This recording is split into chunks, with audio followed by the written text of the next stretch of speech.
तर स्वागत आपलं सर्वांचं आजच्या एका नवीन व्हिडिओमध्ये. तर बघा, फेब्रुवारी महिन्याचा जो काही हप्त्याचा वाटप आहे तो 30 तारखेला संपलेला, म्हणजे 30 मार्चला संपलेला आहे.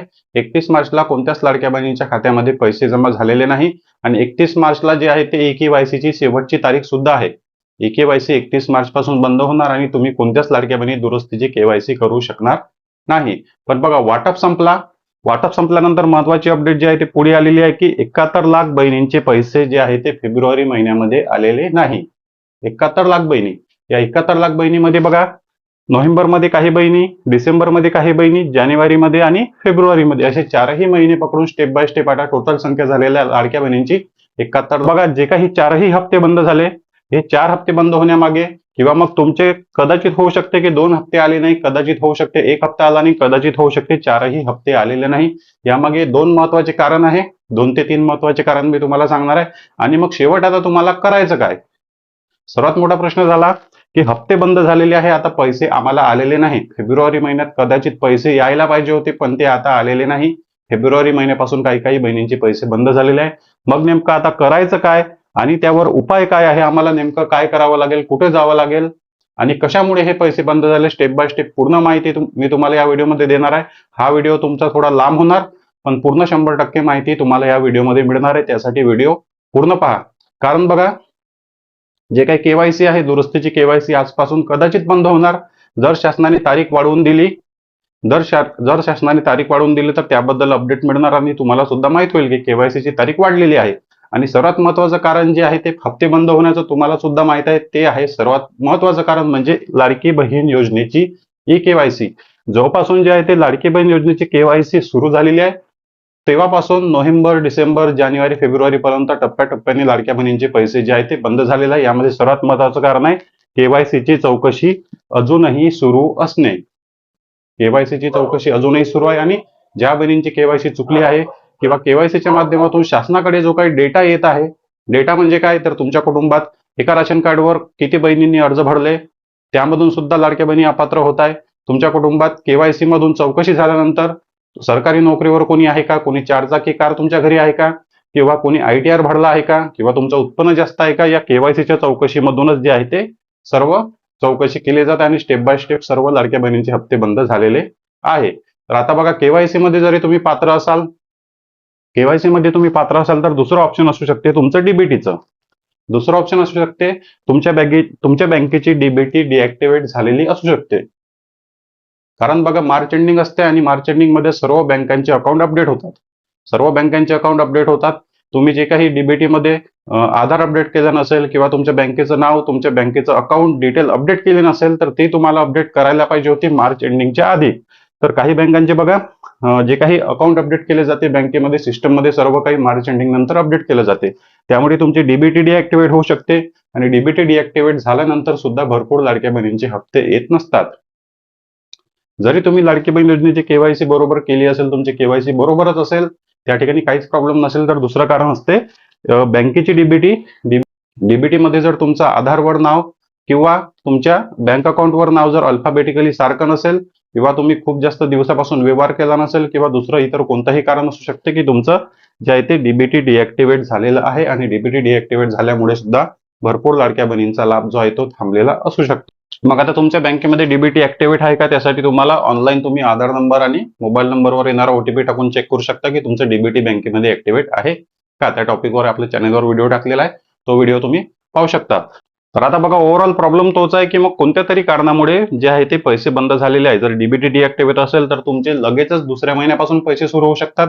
पण KYC मुळे जर तुमचे हप्ते बंद झाले असेल तर बघा, आता तुम्हाला वाट पाहावी लागू शकते. मग या KYC च्या कारणासाठी समोर तुम्हाला काय करायचं आहे, त्यावर उपाय काय आहे, तुम्हाला कुठे तक्रार करायची, हे सर्व माहिती मी तुम्हाला समोर देणार आहे. पण त्याआधी महत्वाचा विषय म्हणजे बघा, आता जे काही KYC आहे, KYC जर तुमची चुकली, KYC चुकल्यामुळे हप्ते बंद झाले तर तुम्हाला वाट पाहावी लागेल नवीन KYC सुरू होण्याची. नवीन KYC पूर्ण 2.5 कोटी बहिणींसाठी नवीन KYC सुरू होण्याची, ती सुरू होणार आहे जून महिन्यामध्ये. जो काही शासनाचा GR आलेला आहे त्या GR नुसार दरवर्षी आता जून महिन्यामध्ये नवीन KYC होणार आहे आणि सर्व बहिणींसाठी KYC ओपन होणार.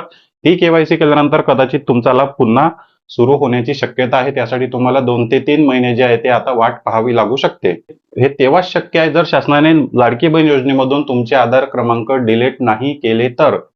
जर तुमचे आधार क्रमांक शासनाने परमनंट डिलीट नाही केले, शासनाने परमनंट तुम्हाला अपात्र नाही केलं, तर हे शक्य आहे की नवीन केवायसी मध्ये तुम्ही केवायसी करून तुमचा जो काही लाभ आहे तो जून जुलै महिन्यापासून सुरू होऊ शकतो. तो बघा एक महत्वाचा उपाय आहे आणि तो एक चान्स आहे लाडक्या बहिणींसाठी की ती केवायसी केल्यानंतर तुमचा लाभ सुरू होऊ शकतो.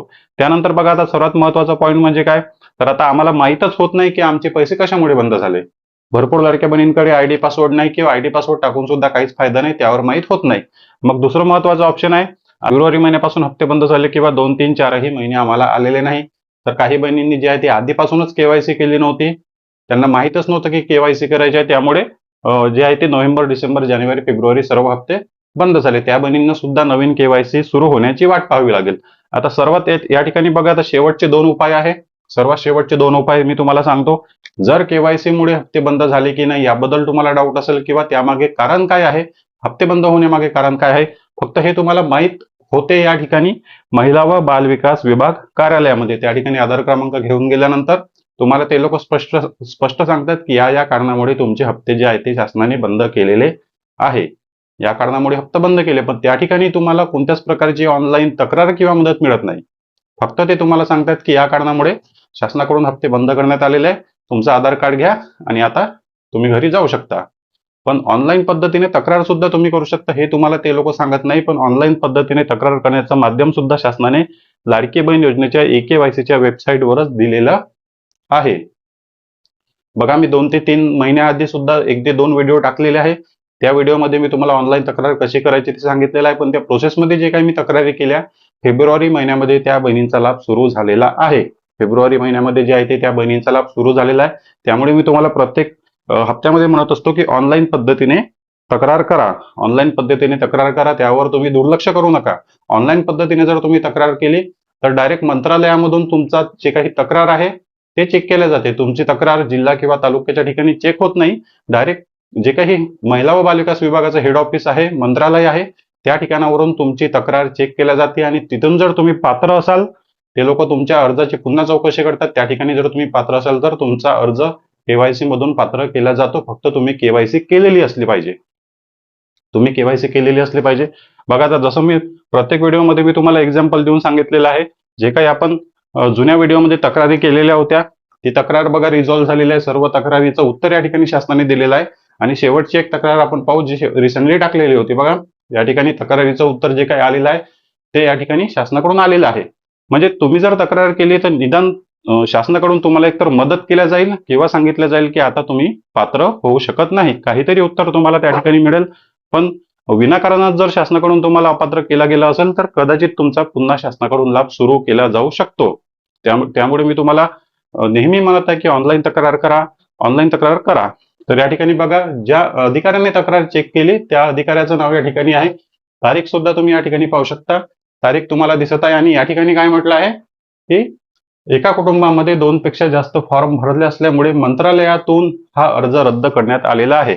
मंत्रालयातून चौकशी झाली, मंत्रालयातून हा अर्ज रद्द झाला, मंत्रालयातूनच याचा रिप्लाय जो आहे तो आलेला आहे.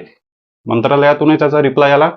त्यामुळे जर तुम्ही ऑनलाईन पद्धतीने तक्रार केली तर 100% तुम्हाला शासनाकडून काहीतरी मदत केली जाऊ शकते किंवा तुमचे पैसे, तुमची केवायसी पुन्हा सुरू केली जाऊ शकते. ऑनलाईन तक्रार करण्यासाठी अर्ज क्रमांकाची गरज असते. अर्ज क्रमांक तुम्हाला लागणारच आहे. अर्ज क्रमांकासाठी सुद्धा तुम्हाला महिला व बालविकास विभाग कार्यालयामध्ये जावंच लागेल. महिला व बालविकास विभाग कार्यालयामध्ये तुम्हाला 100% जावंच लागेल. जर तुमच्याकडे अर्ज क्रमांक नसेल तर अर्ज क्रमांक तुम्हाला त्याच ठिकाणी मिळेल. आधार क्रमांक दाखवायचा, सोबतच तुमचे जे काही प्रॉब्लेम आहे, प्रश्न आहे, पैसे कशामुळे बंद झाले हे सर्व विचारून घ्यायचं आणि अर्ज क्रमांक त्यांना मागून घ्यायचा. ती तुम्हाला तक्रार करण्यासाठी अर्ज क्रमांक कामी पडेल. सोबतच तक्रार करण्याचं माध्यम आहे की आयडी पासवर्ड असला पाहिजे. लाडकी बहीण योजनेचा आयडी पासवर्ड टाकून तुम्ही जे आहे ते तक्रार करू शकता.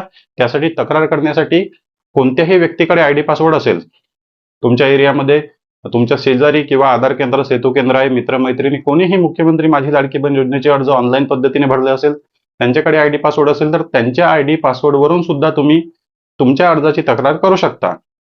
जरी तुम्ही त्यांच्याकडे फॉर्म भरला नसेल तरी पण कुठेही जाऊन तुम्ही वेबसाईटवरून जे आहे ते तुमच्या अर्जाची तक्रार करू शकता आणि तक्रारीचं उत्तर मिळण्यासाठी कमीत कमी 1 ते 1.5 महिन्याचा कालावधी लागू शकतो.